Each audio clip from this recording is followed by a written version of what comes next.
Si ils ne veulent pas vraiment penser, voir ce qu'ils ont blessé, laisser derrière, on est là, nous sommes là, on regarde. Parce que je suis là, blessé, assis sur place. C'est ma femme, mes enfants qui souffrent dans cette maison. Quand ça m'arrive là, le bon Dieu me ce que je pense, c'est ça se trouve dans mon cœur. Le bon Dieu, il agit. Et les hommes ne le savent pas. Le bon Dieu, il agit. Et il va toujours agir. Hein. Il va agir toujours. Pourquoi je change, je regarde. Maintenant, le terrain, je n'y vais plus. Je vais aller chercher qui? Mon père, ma mère, c'est fou. Je n'en ai pas, je ne veux pas aller là-bas les voir. Non, non, non. Les produits, c'est moi seul. Quand nous sommes descendus nouvellement, j'ai acheté les produits jusqu'à 120, 150 000 francs. On dit le football togolais. Vous allez laisser les hommes dans leur chambre qui n'arrivent plus à marcher, qui n'arrivent même plus à manger. Moi, je ne dors pas, ma femme ne dort pas, mes enfants, ils ne dorment pas. Eux, ils veulent que ça marche. Ils veulent que ça marche. Ah, mais tout sauf ça, hein. Après tout, même, il y a le bon Dieu même qui paie des choses face to face. Vous n'avez personne, c'est elle, ça qui... Moi, c'est pas parce qu'on a un ministre togolais, ministre de la jeunesse et du sport, je ne sais pas. Hein. Ça, je le dis, je le dis encore. Je ne sais pas qui est le ministre de la jeunesse et du sport. Je ne sais pas, je ne sais pas.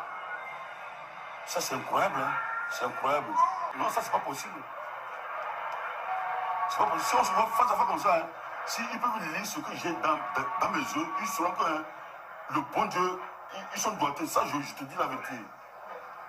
C'est s'ils se disent qu'ils sont forts, ils ne sont pas forts. Là-bas, ils vont payer cher.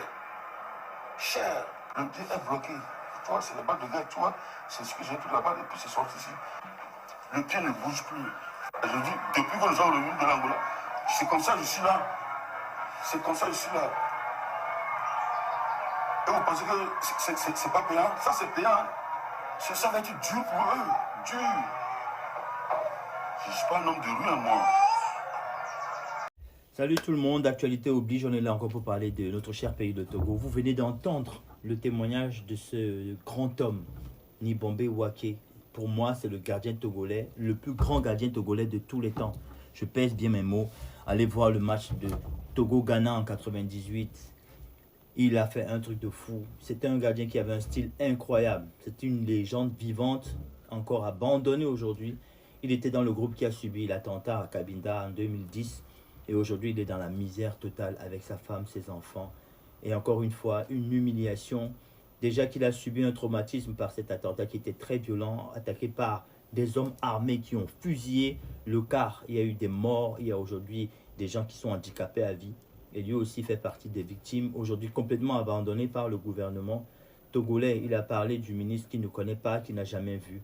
Et depuis qu'il a subi son accident, il a été complètement abandonné. Donc je me demande comment on vit dans un pays où il y a des légendes comme ça qui devraient avoir une place d'or dans notre société parce qu'il a beaucoup mouillé le maillot pour le pays. Il a donné sa vie pour le pays.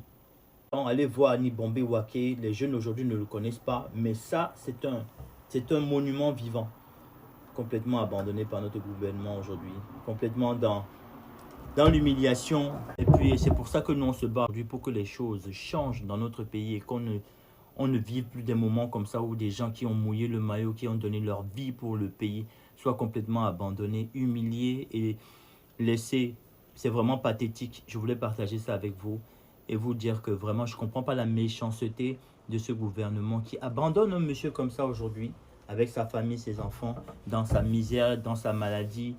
Normalement, un monsieur comme ça devrait avoir une indemnité à vie avec un salaire tous les mois pour service rendu à la nation. Il devrait même avoir une maison adaptée à son handicap et des soins pris en charge par le gouvernement. De tous les soins doivent être pris en charge. Ça, c'est le minimum.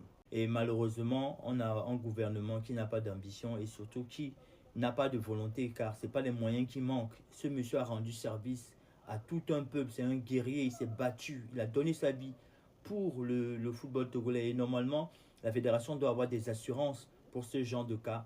Et malheureusement, il meurt dans la misère, il souffre avec sa femme et ses enfants. Et c'est vraiment dommage. Ça montre encore le manque de volonté de notre gouvernement. Et en 2025, subir des cas comme ça encore, c'est vraiment très très dommage. Ça montre vraiment qu'il faut que les choses changent et qu'on entre dans un nouveau Togo avec de nouvelles ambitions.